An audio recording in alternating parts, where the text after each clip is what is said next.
Seguimos acá entre opiniones, acompañada, ¿verdad?, de mi compañera, de mi colega periodista Fernanda Parra, que hoy es invitada, al igual que yo también soy invitado. Sí, somos invitados. Y tenemos a nuestra tercera invitada, la que es la doctora Fátima Núñez. Ella es oftalmóloga, especialista en oftalmología pediátrica y estrabismo. La doctora labora para el Instituto contra la Ceguera por Glaucoma, ubicado ahí en la avenida José Ortega y Gasset, próximo a la clínica del doctor Cruz Jiménez, que la mayor parte lo conoce, y valga, ¿verdad?, la promoción gratuita para la clínica del doctor Jiménez, que todos sabemos que es un centro que se dedica ante todo a ayudar al más necesitado. Ayudas sociales. Pero aquí tenemos a la doctora Núñez, como ya le gusta que le digan, o Fátima, ¿verdad? Como se sienta más cómoda, pues Fátima, bienvenida acá. Gracias, bienvenida, doctora. Muchas gracias por recibirme. ¿Cómo se siente el día de hoy? Muy bien, Qué aquí bueno. con buena compañía. Qué bueno, qué bueno. Sí, doctora, su tema que vamos a tratar es en verdad la oftalmología y los defectos refractivos más frecuentes, como son la miopía, los signos, como es la miopía y otros signos que deben de estar atentos los padres de nuestros estudiantes. ¿Qué tan frecuente es que entre nuestros estudiantes, tanto del sector público como privado, se den problemas oftalmológicos?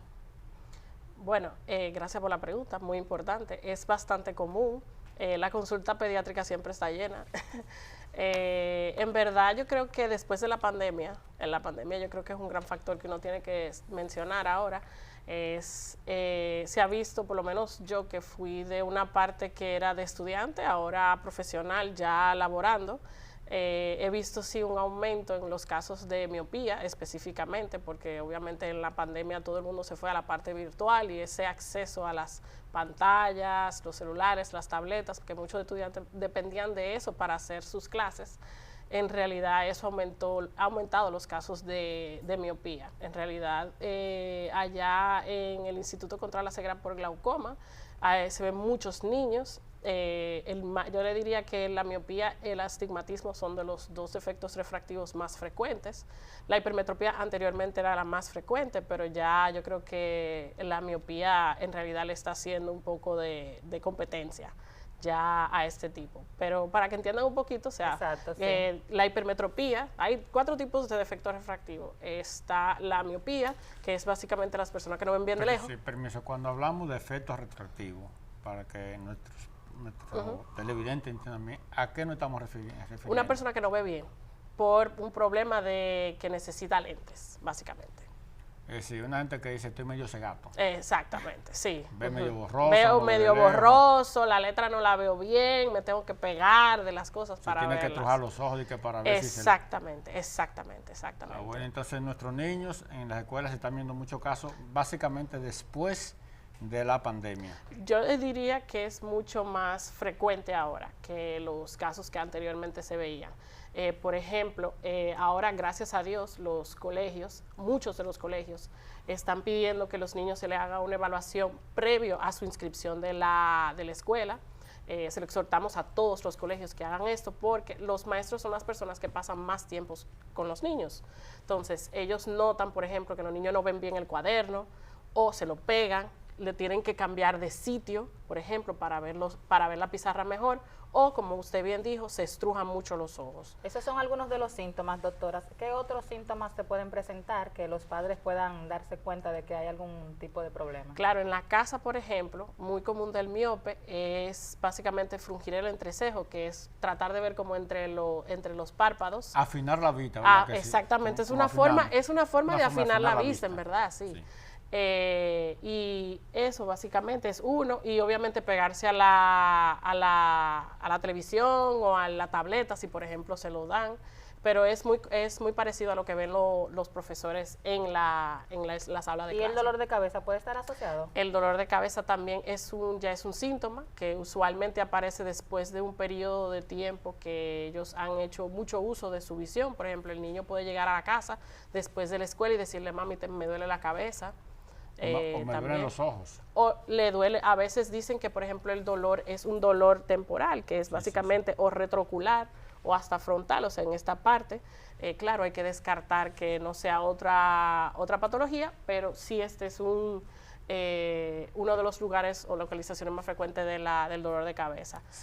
Doctora, ¿se han hecho esas informaciones que usted hace, es en base a algún estudio, algunas revelaciones que se han hecho de índole científica? Porque antes de la pandemia, el pleito, por ejemplo, de los padres con los estudiantes era que pasaban mucho tiempo delante de la computadora o viendo televisión. Claro. Es decir, eso no es un problema que vino con la pandemia, porque la pandemia fueron, qué sé yo, un año y medio lo más, ¿verdad? Que sí, durante el encierro. Pero anteriormente siempre una de las críticas era precisamente ese, el tiempo que nuestros estudiantes pasaban delante del televisor, delante de la computadora, delante del tablet con el iPhone. Entonces, ¿cómo se determina que luego de la pandemia se ha disparado esos casos? Porque parecía que este virus es un virus, creo que la COVID, ¿verdad? Que sí, es algo como medio endemoniado que afecta absolutamente a todos. Claro. Desde el estómago, la vista, el corazón, la hipertensión, todo absolutamente. Claro. Bueno, se ha visto que ya para el 2030, ya, por ejemplo, ahora un 30% de la población mundial es miope. Ya se ha visto, o sea, es un dato que ya arrojó la Organización Mundial de la Salud, y se espera o se estima que para el 2030 ya el 50% de la población mundial sea miope. O sea que sí hay datos estadísticos que nos dicen eso. En el caso, por ejemplo, del INCOSEGLA, se lo digo porque es algo que yo investigué como parte también de la unidad de investigación, fue que, por ejemplo, si yo comparaba del 2016, había de una población de pacientes, quizás un 14% de esos pacientes eran miopes, y ya para este año el 20% son miopes, o sea que sí se ha visto, hay un aumento de un 6%. Luego de la pandemia. Luego de la pandemia. Y yo difiero de pensar que la pandemia fue un año. La pandemia en realidad se declaró, el fin de la pandemia fue el 5 de mayo del 2023. En realidad, claro está, no se vivió todo ese tiempo pegado a una pantalla, pero vamos a decir que ha sido muy difícil para los padres controlar el uso de los dispositivos, porque ya parte del currículum de ellos de trabajo es 2 horas o 1 hora en la tableta, o sea, como parte de su proceso de aprendizaje, porque la tecnología es algo que todos tenemos que aprender a utilizar, o sea, que ellos lo han agregado también como parte del currículo. Sí, ¿qué deben de hacer los padres ante una situación de que, bueno, ya es evidente que el niño tiene problemas de aprendizaje por un problema ocular? Bueno, lo primero es, como le había comentado, la identificación de los signos. No importa que sea un dolor de cabeza o que se esté estrujando los ojos, llevarlo al oftalmólogo. En realidad, todos los niños se le debe de llevar a verse por lo menos una vez al año al oftalmólogo. Y si son recién nacidos, por lo menos de recién nacidos tienen que llevarlo al tamiz oftalmológico. Pero ya es un tema un poquito más amplio. Pero bueno, en los casos de los niños que son escolares, pues entonces si ven esos signos, llevarlo. Nosotros le hacemos un examen en el cual se le hace una refracción, dígase una prueba de lentes para ver cuáles son las necesidades de ese niño, y luego de esto, pues entonces se le examina el ojo para saber si esto no está vinculado a un problema anatómico, ¿verdad? Si no está vinculado a un problema anatómico, pues entonces se le indican los lentes al niño. Pero aparte de eso, también hay cierta higiene o cierto control en la parte de lo que es los factores ambientales, el control del uso de los dispositivos. Por ejemplo, en el caso de niños que son menores de 2 años, no se recomienda que utilicen dispositivos. Mayores de 2 años es en realidad controlado, diría si acaso 1 hora o menos si es posible, y irlo graduando a medida que aumentan de edad, y cada 20 minutos hacer una pausa. La Organización Mundial de la Salud tiene un consejo, una regla, que es la regla del 20-20-20. Por cada 20 minutos de uso de un dispositivo, sea una tableta o celular, mientras más pequeña la pantalla, peor, hacer una pausa de 20 segundos mirando a un objeto a 20 pies. Entonces, le diría que implementen eso. Y bueno, algo que tenemos que recordarnos de la niñez nuestra, que nosotros no teníamos televisión y tableta y celular. ¿Qué hacíamos? Íbamos a la marquesina de la casa y jugábamos con los compañeros, con los vecinitos. Eso también tiene que traerlo otra vez. Pónganlo en deportes, en actividades extracurriculares, para que los niños no estén pegados a las pantallas. Doctora, ¿y qué tiempo tarda el tratamiento? Bueno, depende del defecto refractivo, en verdad. Hay personas que lamentablemente deben de usar lentes toda la vida. Hay otros que, por ejemplo, mediante otros tratamientos se puede ayudar a que disminuya el defecto refractivo. Y hay otros que, por ejemplo, llegan a los 18 años, se pueden hacer su cirugía LASIK para quitarse los lentes y estar sin lentes. Okay. Sí, usted hablaba, doctora, de que hay patologías que tienen un origen biológico, o sea, que ya son, podríamos decir, congénitos, claro, que el niño nació con eso. Exacto. ¿Me puede poner alguno de esos ejemplos que uno puede ver, por ejemplo, detectar en un niño que son de origen biológico? Por ejemplo, la catarata. Hay cataratas congénitas, también, por ejemplo, cicatrices en la retina por toxoplasmosis, que es bastante común, todo el mundo lo conoce como la enfermedad del gato, el glaucoma también, el astigmatismo puede derivarse también en una enfermedad que se llama el queratocono, que es ya cuando la córnea pierde su forma natural en forma de domo, como se empieza a poner en forma de cono. Pero yo le diría que ya de forma congénita, el estrabismo también, como estábamos hablando en la pausa, el estrabismo también es una de las cosas que uno tiene que tomar en cuenta. Sí, para tratar esta patología ya tiene que ser a nivel invasivo, tiene que ser, o sea, a nivel de cirugía. En el caso de la catarata, depende del tipo de catarata que tenga. Si es una catarata que ocluye completamente el eje visual, es decir, la pupila, vamos a decir, si la llena completo, sí hay que operarla. Si es un estrabismo evidente, constante, sí hay que operarlo. Si es una cicatriz, lamentablemente depende de dónde está la cicatriz, esas cosas no se operan porque ya eso es algo anatómico, como bien usted dice. Entonces ya eso hay que trabajar alrededor de esas patologías. Y el glaucoma sí también tiene tratamiento, tiene un tratamiento quirúrgico. Doctora, para que nuestros televidentes entiendan un poquito, ¿puedes definirnos lo que es el estrabismo? ¿De qué trata? Claro, el estrabismo es básicamente cuando los ojos están fuera de la línea media. Puede ser hacia afuera, puede ser hacia adentro, hacia arriba, hacia abajo, pero básicamente los ojos que no están alineados. ¿Y cuáles son las causas? Bueno, el estrabismo puede ser un estrabismo congénito, como bien yo les comenté, es decir, nacemos con un factor genético, ya sea de nuestros padres, nuestros abuelos, y heredamos esto y desarrollamos el estrabismo, o por factores refractivos, dígase, necesitamos lentes, pues entonces básicamente el ojo se desvía buscando solución en mejores posiciones para ver si puede ver mejor. ¿Qué tanto afecta la visión, el estrabismo, una buena visión? Bueno, depende del tipo de estrabismo. Por ejemplo, en el caso de los estrabismos que son hacia adentro, o lo que se le llama las endodesviaciones o endotropias, pues afecta mucho más porque el niño está mirando la nariz, o el adulto también está mirando la nariz. Porque hay que entender que hay estrabismos también que pueden venir en adultos, por ejemplo, paralíticos, personas diabéticas que tienen problemas vasculares. Entonces, pero ya las personas que desvían hacia afuera tienen un campo de visión un poco más amplio, por lo cual desarrollan un poco mejor de su visión. Pero depende, es muy caso dependiente. Hay que valorar a la persona. Doctora, antes de... yo he visto algunos casos de niños prematuros que desarrollan estrabismo. ¿Tiene que ver su nacimiento antes de tiempo con esa condición también? Bueno, en el caso de los niños prematuros hay que tomar en cuenta que ellos están en riesgo de presentar una enfermedad que se llama retinopatía del prematuro, que es una enfermedad vascular que se desarrolla en la retina.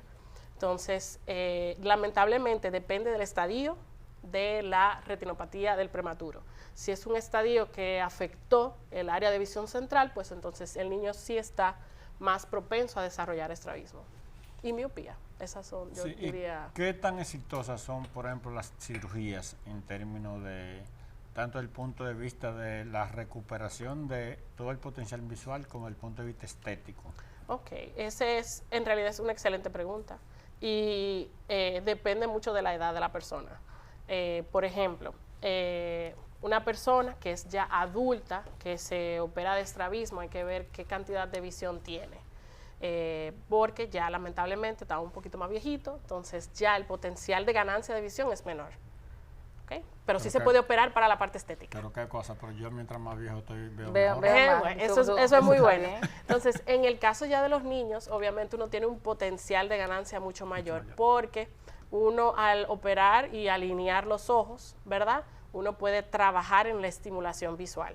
Dígase que se le pueden aplicar lentes, terapias adyuvantes que pueden ir con el niño, con el crecimiento del niño y ayudarlo a mejorar el potencial de su visión. No solamente la visión de que yo estoy viendo bien hacia lejos, sino hasta la visión de profundidades, porque eso también es parte de la visión, lo que es la estereopsis, de yo saber hacia dónde está, a qué distancia está un objeto. Eso es parte también. Y lógicamente los tratamientos a temprana edad tienen mejores resultados. Claro, definitivamente. Sí. Doctora, decía el Principito que a la gente grande le gusta que le hablen de cosas de valor, no de cosas bonitas. Claro. Hablando como hablaré el Principito, le decía, ¿cuál sería el costo, o sea, de una intervención, vamos a decir, para cualquiera de estas refracciones oculares, o principalmente, vamos a decir, el estrabismo de una persona adulta, joven? ¿Están estos cubiertos por la Seguridad Social? Claro. ¿Se aceptan, por ejemplo, en la mayoría de las AFP, cubren ese costo? Gracias a Dios sí, sí lo cubre. En la mayoría, porque en realidad esto es algo que es, no le diría que es de los problemas de salud ocular más frecuentes, pero a nivel de infantil sí. Y entonces, en realidad, la cirugía, lo que es la cirugía de estrabismo está cubierta, casi completo. Obviamente, sí, siempre hay un debate de qué cantidad el paciente como paga, de un copago, pero en realidad la mayor parte sí se paga. Gracias a Dios el seguro lo paga. En el caso de las consultas, sí, allá, gracias a Dios, en Incoseglo es una consulta de bajo costo. Por eso tenemos una gran cantidad de pacientes y ellos pueden acudir allá, y aunque acudan de forma sin seguro, también es bajo costo para ellos, o sea que sí, es bastante bueno. ¿Y el tratamiento, doctora, es costoso? Bueno, en el caso de los lentes, de nuevo, también depende de la graduación, o sea que, porque el lente tiene un costo de fabricación, pero ya eso es caso por caso. Sí, ¿existe alguna estadística sobre la cantidad de niños del sector público, en este caso la que está en el sistema preuniversitario público, que es lo que abarca básicamente el Ministerio de Educación, que educación es la dueña de toda la educación, claro, pública y privada, pero básicamente en el sector público existe algún tipo de estadística que nos indiquen cuáles son las principales patologías que sufren nuestros estudiantes, más o menos así como por vamos a decir lo que están en primaria y lo que están en secundaria. Que yo haya tenido acceso, por lo menos reciente, no. Sí las he consultado, pero ya no son tan recientes, o sea, por lo menos a partir del 2020. Sé que sí se ha estadificado. En el caso creo que hay artículos del 2017, 2018, que ahí todavía prevalecía más la hipermetropía como uno de los efectos refractivos más frecuentes. Pero en realidad no tengo conocimiento de algo más reciente. Si ustedes como instituto tienen algún nivel de colaboración con el INAVIE, con el Instituto Nacional de Bienestar Magisterial, ¿han establecido algún tipo de contacto, ya sea para casos de estudio, informaciones, tratamientos a los estudiantes? Bueno, nosotros siempre estamos abiertos para ayudar al ministerio, y en realidad nosotros participamos en muchas jornadas, no solamente a nivel de estudiantes, sino también a nivel de las instituciones gubernamentales, para ir y hacer jornadas de detección de problemas visuales. O sea que nosotros sí participamos en ese aspecto. Ahora, por ejemplo, que tenemos las tardes de estudiantes, ahora en realidad se está tratando de promocionar, de que no solamente sea que lleven los padres a los niños a revisarse, sino que también se hagan actividades para los profesores, por ejemplo, y profesores, porque ellos son, como le dije, la primera persona, esos son como parte de la familia del niño, que le debe de decir al papá, mire, yo lo tuve que mover de silla hacia adelante porque el niño no veía bien. Entonces hay que enseñarle a los profesores para que puedan identificar esos signos. Y se va a hacer una actividad ahora también como parte de las tardes de estudiantes, se van a regalar libros, mochilas, o sea que en realidad de parte nuestra sí, participamos activamente en esa promoción y de detección de problemas refractivos.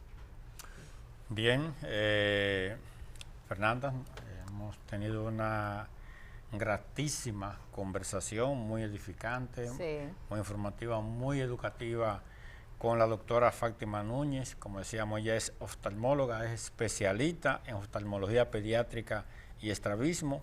Ella trabaja para el Instituto contra la Ceguera por Glaucoma, ubicado en la avenida José Ortega y Gasset, en el sector de Cristo Rey, cerca de la clínica Cruz Jiminián, que nos ha brindado una serie de informaciones importantísimas para usted, que nos está viendo como padre de estudiante que tiene este tipo de problemas que probablemente usted no se dé cuenta.